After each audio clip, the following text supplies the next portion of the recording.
of the I as Principle of Philosophy by Friedrich, Schelling. Section 1.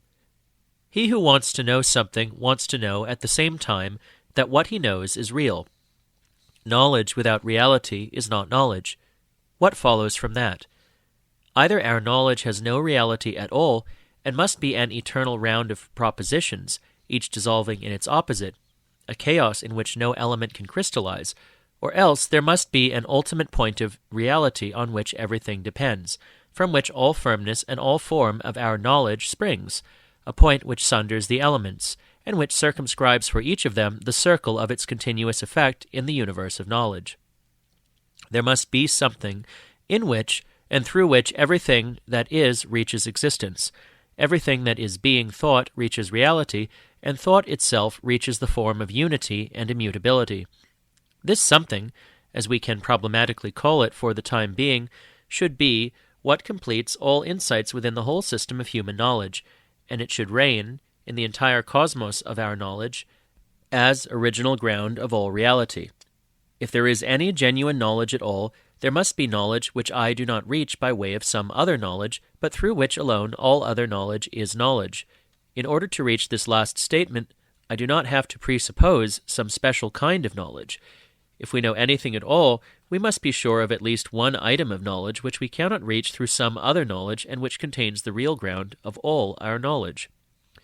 This ultimate in human knowledge must therefore not search for its own real ground in something other. Not only is it itself independent of anything superior, but, since our knowledge rises from any consequence to the reason thereof, and in reverse descends from that reason to the consequence, that which is the ultimate and for us the principle of all knowledge cannot be known in turn through another principle. That is, the principle of its being and the principle of its being known must coincide, must be one, since it can be thought only because it itself is, not because there is something else. Therefore, it must be thought simply because it is, and it must be because it itself is being thought, not because something else is thought. Its assertion must be contained in its thought. It must create itself through its being thought. If we had to think something else in order to reach its thought, then that other entity would be superior to the ultimate, which is a contradiction. In order to reach the ultimate, I need nothing but the ultimate itself. The absolute can be given only by the absolute. Now the investigation is becoming more definite. Originally, I posited nothing but an ultimate ground of any real knowledge. Now this criterion, that it must be the last absolute ground of knowledge, permits us at the same time to establish its existence. The last ground for all reality is something that is thinkable only through itself. That is, it is thinkable only through its being. It is thought only inasmuch as it is. In short, the principle of being and thinking is one and the same. The question can now be expressed quite clearly, and the investigation has a clue which can never fail. Section 2. Knowledge which I can reach only through other knowledge is conditional. The chain of our knowledge goes from one conditional piece of knowledge to another. Either the whole has no stability, or one must be able to believe that this can go on ad infinitum, or else that there must be some ultimate point on which the whole depends. The latter, however, in regard to the principle of its being, must be the direct opposite of all that falls in the sphere of the conditioned. That is, it must be not only unconditional, but altogether unconditionable. All possible theories of the unconditional must be determinable a priori, once the only correct one has been found. As long as it has not been established, one must follow the empirical progress of philosophy. Whether that progress contains all possible theories will be seen only at the end. As soon as philosophy begins to be a science, it must at least assume an ultimate principle, and, with it, something unconditional. To look for the unconditional in an object, in a thing, cannot mean to look for it in the generic character of things, since it is evident that a genus cannot be something that is unconditional. Therefore, it must mean to look for the unconditional in an absolute object, which is neither genus, nor species, nor individual. Principle of consummate dogmatism. Yet, whatever is a thing is, at the same time, an object of knowing, therefore a link in the chain of our knowledge.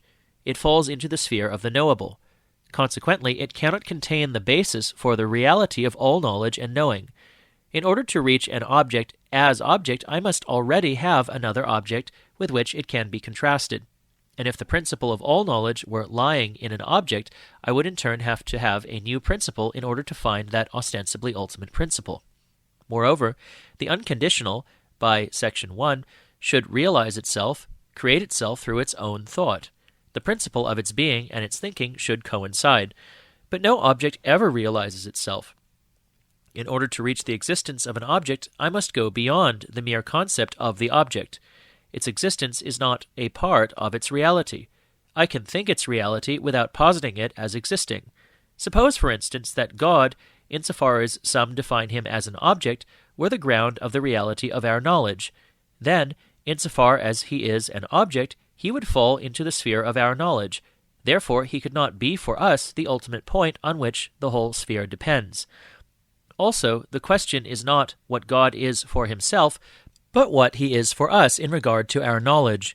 Even if we let God be the ground of the reality of his own knowledge, he is still not the ground of ours, because for us he is an object, which presupposes some reason in the chain of our knowledge that could determine his necessity for our knowledge. The object as such never determines its own necessity, simply because and insofar as it is an object, for it is object only inasmuch as it is determined by something else. Indeed, inasmuch as it is an object, it presupposes something in regard to which it is an object, that is, a subject. For the time being, I call subject that which is determinable only by contrast with, but also in relation to, a previously posited object. Object is that which is determinable only in contrast with, but also in relation to, a subject. Thus, in the first place, the object as such cannot be the unconditional at all, because it necessarily presupposes a subject, which determines the object's existence by going beyond the sphere of merely thinking the object. The next thought is to look for the unconditional in the object insofar as it is determined by the subject and is conceivable only in regard to the latter. Or in the third place, since object necessarily presupposes subject, and subject-object, the unconditional could be looked for in the subject, which is conditioned by the object and can be conceived only in relation to the object. Still, this kind of endeavor to realize the unconditional carries a contradiction within itself, which is obvious at first glance. Since the subject is thinkable only in regard to an object, and the object only in regard to a subject, neither of them can contain the unconditional because both are conditioned reciprocally. Both are equally unserviceable. Furthermore, in order to determine the relationship of the two, an ulterior reason for the determination must be presupposed, owing to which both are determined. For one cannot say that the subject alone determines the object, because the subject is conceivable only in relationship to the object, and vice versa, and it would amount to the same if I were to treat as unconditional a subject determined by an object, and an object determined by a subject. What is more, this kind of a subject as such is also determinable as an object, and for this reason the endeavor to turn the subject into an unconditional fails, as does the endeavor with an absolute object. The question as to where the unconditional must be looked for becomes slowly clearer, owing to its inherent logic. At the outset I asked only in which specific object we could look for the unconditional, within the whole sphere of objects. Now it becomes clear that we must not look for it in the sphere of objects at all, nor even within the sphere of that subject which is also determinable as an object. Section 3. The philosophically revealing formation of the languages, especially manifest in languages still well aware of their roots, is a veritable miracle worked by the mechanism of the human mind. Thus, the word I have used casually thus far, the word bedingen, is an eminently striking term of which one can say that it contains almost the entire treasure of philosophical truth. Bedingen means the action by which anything becomes a thing, ding. Bedingt, determined, is what has been turned into a thing. Thus it is clear at once that nothing can posit itself as a thing, and that an unconditional thing is a contradiction in terms. Unbedingt, unconditional, is what has not been turned into a thing, and what cannot at all become a thing. The problem, therefore, which we must solve now changes into something more precise, to find something that cannot be thought of as a thing at all. Consequently, the unconditional can lie neither in a thing as such, nor in anything that can become a thing, that is, not in the subject. It can lie only in that which cannot become a thing at all. That is, if there is an absolute I, it can lie only in the absolute I. Thus, for the time being, the absolute I is ascertained as that which can never become an object at all. For the moment, no further determination is being made. That there is an absolute I can never be proved objectively. That is, it cannot be proved with regard to that I which can exist as an object, because we are supposed to prove precisely that the absolute I can never become an object. The I, if it is to be unconditional, must be outside the sphere of objective proof. To prove objectively that the I is unconditional would mean to prove that it was conditional. In the case of the unconditional, the principle of its being and the principle of its being thought must coincide. It is only because it is. It is thought only because it is thought. The absolute can be given only by the absolute. Indeed, if it is to be absolute, it must precede all thinking and imagining. Therefore, it must be realized through itself, Section 1, not through objective proofs, which go beyond the mere concept of the entity to be proved. If the I were not realized through itself, then the sentence which expresses its existence would be, "If I am, then I am." But in the case of the I, the condition "if I am" already contains the conditioned "then I." The condition is not thinkable without the conditioned. I cannot think of myself as a merely conditional existence without knowing myself as already existing. Therefore, in that conditional sentence, the condition does not condition the conditioned, but vice versa, the conditioned conditions the conditioned. That is, as a conditional sentence, it cancels itself and becomes unconditional. I am because I am. I am is the unique form by which it announces itself with unconditional authority. I am. My I contains a being which precedes all thinking and imagining. It is by being thought, and it is being thought because it is, and all for only one reason, that it is only, and is being thought only inasmuch as its thinking is its own. Thus it is because it alone is what does the thinking, and it thinks only itself because it is. It produces itself by its own thinking, out of absolute causality. I am because I am. That takes possession of everyone instantaneously. Say to him, the I is because it is. He will not grasp it quite so quickly because the I is only by itself, and unconditioned inasmuch as it is at the same time unconditionable. That is, it can never become a thing, an object. An object receives its existence from something outside the sphere of its mere conceivability. In contrast, the I is not even conceivable unless it first exists as an I. If it does not so exist, it is nothing at all, and it is not at all thinkable except insofar as it thinks itself, that is, insofar as it is. Therefore, we must not even say, everything that thinks is, because that kind of statement talks about the thinking as if it were an object. We can only say, I think, I am. Therefore, it is clear that, as soon as we turn that which can never become an object into a logical object to be investigated, such investigations would labor under a peculiar incomprehensibility. We cannot at all confine it as an object, and we could not even talk about it nor understand each other with regard to it if it were not for the assistance of the intellectual intuition we have of ourselves.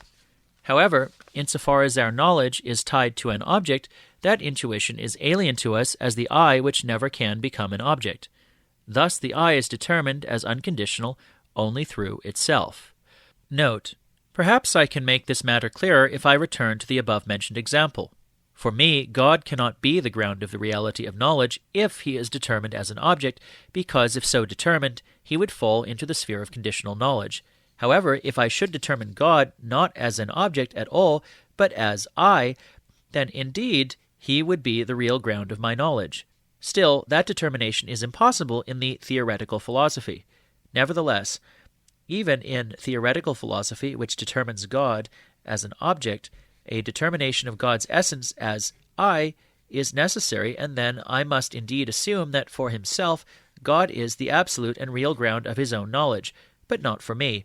For me, in theoretical philosophy, he is determined not only as I, but also as object. Yet if he is an I, then for himself he is not object at all, but only I. Incidentally, it follows that one falsely depicts the ontological proof of God's existence as deceptive artifice. The deception is quite natural, for whatever can say I to itself also says I am.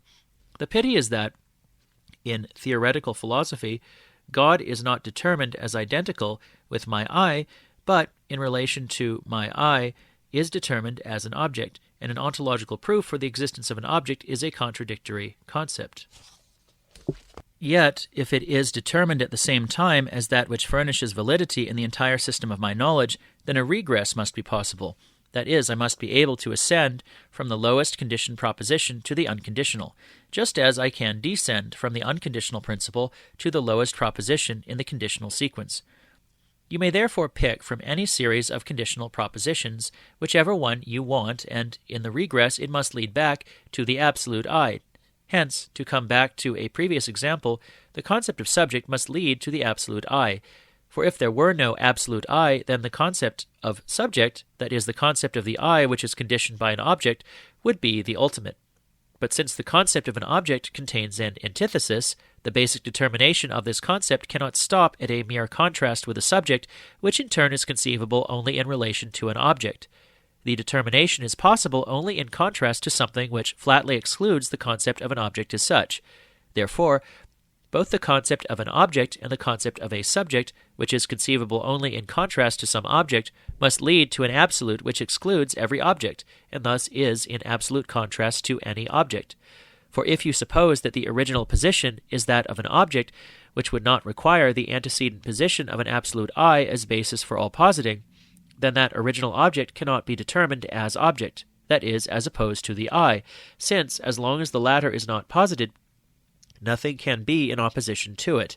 Therefore, any object posited as antecedent to any I would be no object at all. The very supposition cancels itself. Or again, suppose that there is an I, but only an I conceptually contrasted by the object, that is, an original subject. Then this supposition likewise cancels itself, for where no absolute I is posited, none can be set aside by contrast. If there is no I antecedent to any object, neither can there be an object whose concept would set aside the I by contrast. I have in mind a chain of knowledge that is conditioned throughout and attains stability only in one supreme, unconditional point. Now, whatever is conditional in that chain can be conceived only by presupposing the absolute condition, that is, the unconditional. Thus, the conditional cannot be posited as conditional antecedent to the unconditional and unconditionable, but only owing to the latter by contrast to it. Therefore, whatever is posited as only a conditional thing is conceivable only through that logically antecedent entity, which is no thing at all but is unconditional. The object itself, then, is originally determinable only in contrast to the absolute I, that is, only as the antithesis to the I or as non-I. Thus, the very concepts of subject and object are guarantors of the absolute unconditionable. Section 4. Once the I is determined as the unconditional in human knowledge, then the whole content of all knowledge must be determinable through the I itself and through its antithesis, and thus one must also be able to sketch a priori every possible theory regarding the unconditional. Inasmuch as the I is the absolute I, that which is not I can be determined only in contrast to the I, and by presupposing the I. Any not I posited absolutely, as if it were in no contrast to anything, is a contradiction in terms. If, on the other hand, the I is not presupposed as the absolute I, then the not I can be posited either as antecedent to any I, or as on par with the I. A third alternative is not possible. The two extremes are dogmatism and criticism. The principle of dogmatism is a not I posited as antecedent to any I. The principle of criticism, an I posited as antecedent to all that is not I, and as exclusive of any not I. Halfway between the two lies the principle of an I conditioned by a not I, or what amounts to the same of a not I conditioned by an I. 1. The principle of dogmatism contradicts itself, section 2, because it presupposes an unconditional thing, that is, a thing that is not a thing. In dogmatism, therefore, consistency, which is the first requirement for any true philosophy, attains nothing other than that which is not I should become I, and that which is I should become not I, as is the case with Spinoza. But as yet no dogmatist has proved that a not I could give itself reality, and that it could have any meaning except that of standing in contrast to an absolute I. Even Spinoza has not proved anywhere that the unconditional could and should lie in the not I. Rather, led only by his concept of the absolute, he straightway posits it in an absolute object, and he does so as if he presupposed that everybody who conceded him his concept of the unconditional would follow him automatically in believing that, of necessity, it had to be posited in a not I. Once having assumed, though not proved it, he fulfills the duty of consistency more strictly than any single one of his enemies. For it suddenly becomes clear that, as if against his own will, through the sheer force of his consistency, which did not shun any conclusion based on his supposition, he elevated the not I to the I, and demeaned the I to a not I. For him, the world is no longer world, the absolute object no longer object. No sense perception, no concept reaches his one substance, whose non-finitude is present only to the intellectual intuition. As everywhere, so also in this present investigation, his system can take the place of perfect dogmatism. No philosopher was so worthy as he to recognize his own great misunderstanding. To do so and to arrive at his goal would have been one and the same for him. No recrimination is more unbearable than the one made against him so often, that he arbitrarily presupposed the idea of absolute substance, or even that the idea sprang from an arbitrary explanation of words. To be sure, it seems easier to overthrow a whole system by means of a small grammatical remark, rather than to insist on the discovery of its final fundamentals, which, no matter how erroneous, must be detectable somewhere in the human mind. The first one to see that Spinoza's error was not in the idea of the unconditional, but in the fact that Spinoza posited it outside the I, had understood him, and thus had found the way to philosophy as a science. Section 5. 2. Any system that takes its start from the subject, that is, from the I, which is thinkable only in respect to an object, and that is supposed to be neither dogmatism nor criticism, is like dogmatism in that it contradicts itself in its own principle, insofar as the latter is supposed to be the supreme principle. Section 6. The perfect system of philosophical science proceeds from the absolute I, excluding everything that stands in contrast to it. This, as the one unconditionable, conditions the whole chain of knowledge, circumscribes the sphere of all that is thinkable, and, as the absolute all-comprehending reality, rules the whole system of our knowledge.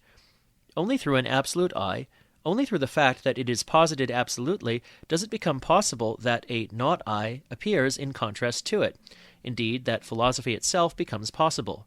For the whole task of theoretical and practical philosophy is nothing else than the solution of the contradiction between the pure and the empirically conditioned I.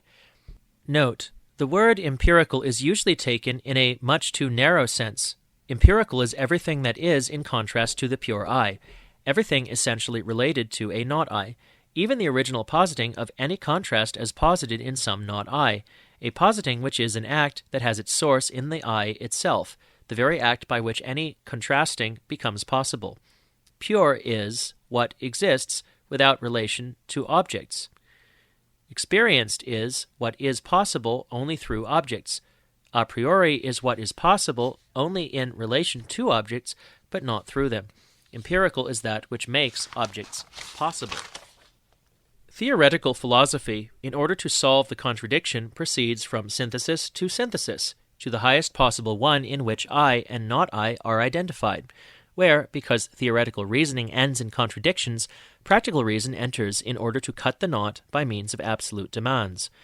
If, therefore, the principle of all philosophy were to lie in the empirically conditioned I, about which dogmatism and the unfinished criticism basically agree, then all spontaneity of the I, theoretical as well as practical, would be quite unexplainable. For the theoretical I strives to posit the I and the not I as identical, and therefore to elevate the not I itself to the form of the I. The practical strives for pure unity by exclusion of all that is not I. Both of them can do what they do only inasmuch as the absolute I has absolute causality and pure identity. Thus, the ultimate principle of philosophy cannot be anything that lies outside the absolute I. It can be neither a phenomenon nor a thing in itself. The absolute I is not a phenomenon. Even the very concept of absoluteness forbids it. It is neither a phenomenon nor a thing in itself, because it is no thing at all, but simply and purely I, which excludes all that is not I. The last point on which all our knowledge and the entire series of the conditional depend cannot be conditioned by anything ulterior at all. The entirety of our knowledge has no stability if it has nothing to stabilize it, if it does not rest on that which is carried by its own strength, and that is nothing else than that which is real through freedom. The beginning and the end of all philosophy is freedom.